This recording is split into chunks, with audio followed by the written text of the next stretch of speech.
Ya, dan kembali di Metro Siang, pemirsa, Gubernur DKI Jakarta Basuki Cahayapurnama datang memantau kondisi sekolah menengah atas Negeri 8 di Bukit Duri, Jakarta Selatan yang terendam banjir. Ahok bermaksud menyemangati para guru dan seluruh siswa yang melangsungkan ujian nasional besok di tengah kondisi banjir. Secara mengejutkan, Ahok muncul di SMA Negeri 8 yang terendam banjir. 360 siswa kelas 12 jurusan Ilmu Pengetahuan Alam dan Ilmu Pengetahuan Sosial akan menghadapi ujian nasional berbasis komputer. Ahok mengatakan kehadirannya untuk memberikan dukungan kepada para guru dan siswa yang akan menghadapi ujian nasional besok di tengah kondisi banjir. Ahok mengaku sejauh ini dirinya belum bisa berbuat banyak untuk mengatasi banjir di Bukit Duri, sebab Ahok baru akan membongkar kawasan bantar Sungai Ciliwung di Bukit Duri apabila rumah susun pengganti rumah tinggal warga bantaran Sungai Ciliwung sudah tersedia. Baru semua staf, termasuk orang tua, yang khawatir besok nggak ujian pasti datang. Nah, saya mau datang kasih semangat lah, bahwa saya tahu Anda semua kerja betul, sungguh-sungguh, SMA 8 yang bagus. Nah, saya ingin kasih semangat bahwa kita sama-sama berjuang bersama. Teman-teman. Sementara itu, Gubernur DKI Jakarta menganggap tidak aneh dengan tertangkapnya anggota DPRD DKI Jakarta M. Sanusi dalam operasi tangkap tangan KPK. Ahok menilai Sanusi tidak pernah melaporkan harta kekayaannya dan juga Sanusi diketahui selalu bergaya hidup mewah. Hidupnya mewah aja, jam tangannya miliaran. Saya kalau ketemu mobilnya miliaran semua mobil yang kelas atas dia punya. Ya saya nggak tahu, mungkin dia orang kaya kali. Ya. Berapa penghasilannya, gaya hidupnya. Jadi nggak usah banyak ngomong gitu loh. Nah sekarang LHKP-nya kagak lapor gimana coba? Kamu cek aja tuh Sanusi sama Taufik lapor LHKPN nggak? Kagak, naik S-Class, Range Rover, Jaguar. Ya kan, Alfa tuh ada kelas atas lah, Mercy yang V-Class, ya susah kita ngomong. Saran korupsi seperti kita ketahui sebelumnya dan juga gencar di pemerintahan Metro TV terkait OTT atau operasi tangkap tangan yang dilakukan KPK Kamis malam kemarin, di mana anggota DPRD DKI Jakarta Muhammad Sanusi ditangkap penyidik KPK pada Jumat kemarin dini hari, di mana akhirnya DPP Gerindra angkat bicara mengenai kabar OTT KPK terhadap kadernya M. Sanusi. Nah, Wakil Ketua Umum Gerindra Sufmi Dasko Ahmad mengatakan jika terindikasi korupsi maka tindakan tegas partai tentunya akan diambil. Kita akan lihat dulu beberapa headline pemberitaan terkait OTT anggota DPRD DKI yang dimana KPK juga mengamankan sejumlah barang bukti begitu, dan Ketua Komisi D DPRD DKI Jakarta M. Sanusi ini tentunya ikut ditangkap dalam OTT yang dilakukan KPK hari Jumat malam kemarin. Dan kita lihat dulu juga respon dari para netizen. Iya, kita lihat respon dari para netizen. @Vanessasi, ini si MS belum jadi nyalonin diri Gubernur DKI, udah kena OTT KPK. Malu sama omongan keluar-keluar syariat Islam di Jakarta, tapi situ korupsi. Oke, terima kasih Vanessa. Lalu juga ada Rustam Ibrahim. Ahok tidak perlu kasih komentar apapun soal penangkapan anggota DPRD DKI Sanusi. Fokus kinerja dan elektabilitas akan semakin meningkat. Lalu kita akan lihat juga respon-respon lainnya dari para netizen dari @WJB. Menunggu respon dari M. Taufik kakaknya Sanusi soal penangkapan adiknya oleh KPK. Masih sok gagah apa enggak? Oh astaga, sok gagah sebutannya.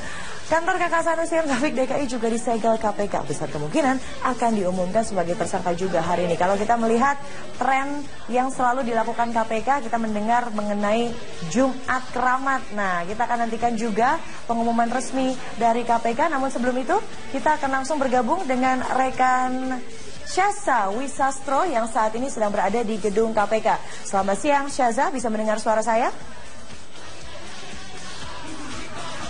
Syaza Wisastro saat ini berada di gedung KPK untuk mengklarifikasi apakah sudah ada keterangan resmi yang dikeluarkan dari KPK terkait spesifik kasus apa yang melibatkan M. Sanusi. Syaza, silakan.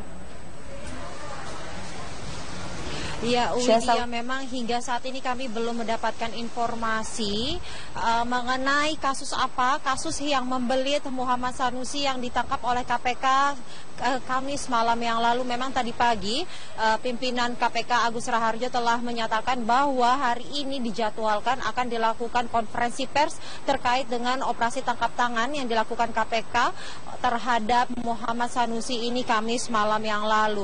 Muhammad Sanusi ini ditangkap oleh KPK sekitar pukul 8 waktu Indonesia Barat Kamis malam yang lalu, dan selain menangkap atau mengamankan Muhammad Sanusi, KPK juga menyita sebuah mobil mewah dengan merek Jaguar berwarna hitam. Selain itu juga menyita 2 tas besar lainnya. Walaupun hingga kini kami belum mendapatkan keterangan yang resmi dari Komisi Pemberantasan Korupsi, namun telah dikonfirmasi kepada istri dan juga istri dari Muhammad Sanusi dan juga kader Muhammad Sanusi di Partai Gerindra bahwa mereka telah membenarkan bahwa Sanusi ini ditangkap atau diamankan oleh KPK malam tadi. Untuk informasi, Muhammad Sanusi ini merupakan ketua dari Komisi D DPRD DKI Jakarta, dan sebelumnya Sanusi juga menjabat sebagai ketua fraksi Partai Gerindra di DPRD DKI Jakarta. Dan Sanusi ini masuk dalam daftar bakal calon gubernur dari Partai Gerindra. Dan hingga saat ini informasi yang kami dapatkan bahwa Sanusi ini belum memberikan laporan harta kekayaannya kepada KPK yang harusnya Sanusi sudah memberikan laporan harta kekayaannya sejak dirinya menjabat sebagai Ketua Komisi DPRD DKI Jakarta. Dan hingga saat ini kami memang belum mengetahui kasus apa yang membelit Sanusi hingga ditangkap oleh KPK. Dan selain menangkap KPK, malam tadi juga KPK melakukan penyegelan di beberapa ruangan di DPRD, yaitu ruangan pimpinan Komisi D DPRD DKI Jakarta Muhammad Sanusi, ruangan wakil ketua Komisi D DPRD DKI Jakarta Muhammad Taufik. Dan untuk diketahui, Muhammad Taufik dan Muhammad Sanusi ini merupakan saudara kandung. Selain 2 ruangan tersebut, ada juga ruangan CCTV dan ruangan kepala bagian perundang-undangan. Dan hari ini memang KPK sedang melakukan penggeledahan di ruangan-ruangan tersebut untuk menyelidiki lebih lanjut atau mengambil barang-barang bukti yang dapat membantu penyelidikan KPK dalam kasus ini. Widya.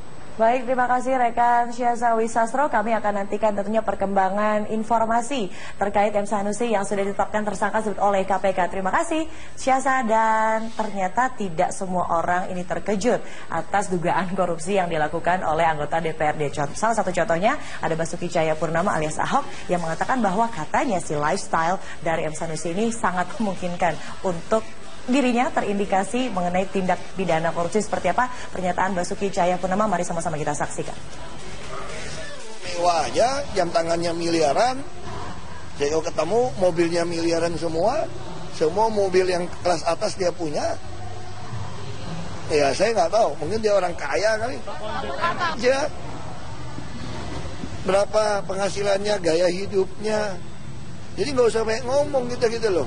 Nah sekarang LHKP-nya kagak lapor, gimana coba?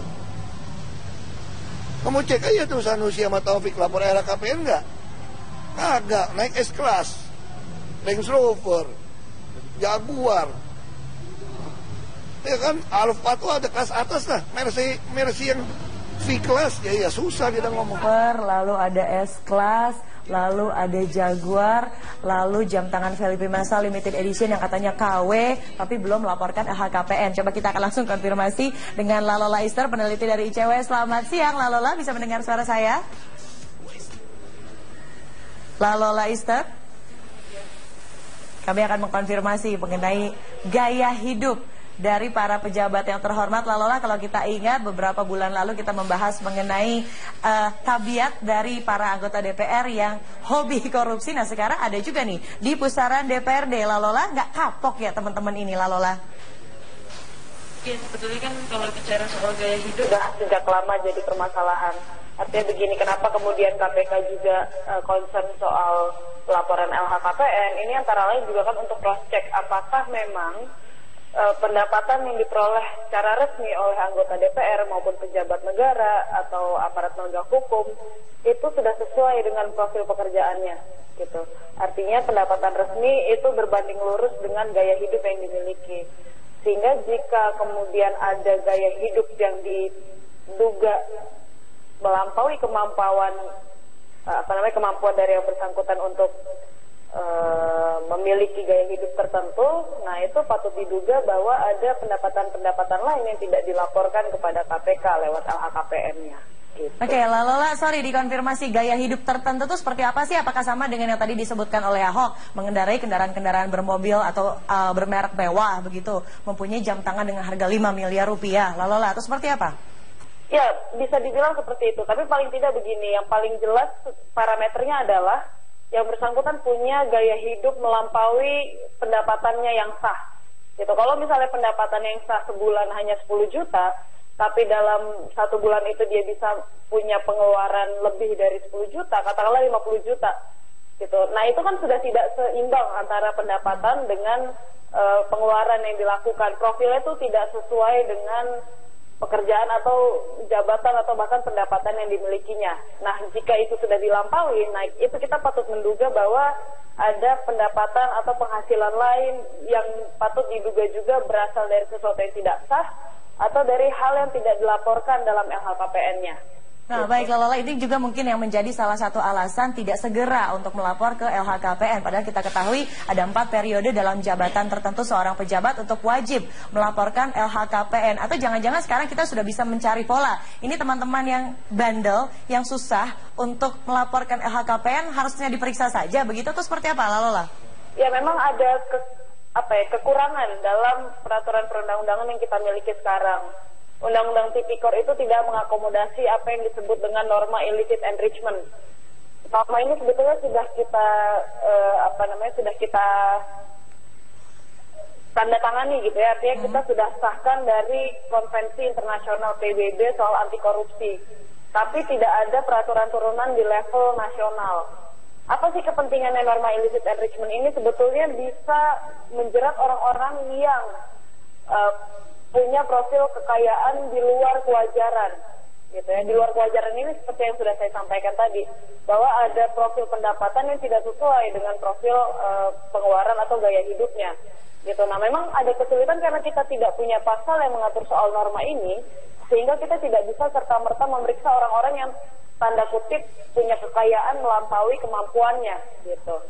Baik, tapi ini Lola juga mengutip suara dari para netizen. Ini kan bukan kali pertama seorang pejabat terkait kasus korupsi, banyak sekali. Kalau kita melihat ini kasus korupsi anggota DPRD, kami memiliki informasinya mengenai korupsi Bank Santan, dan ada juga kasus korupsi Perdin, kasus korupsi Bansos, kasus suap LKP. Gimana Mbak Widya, maaf?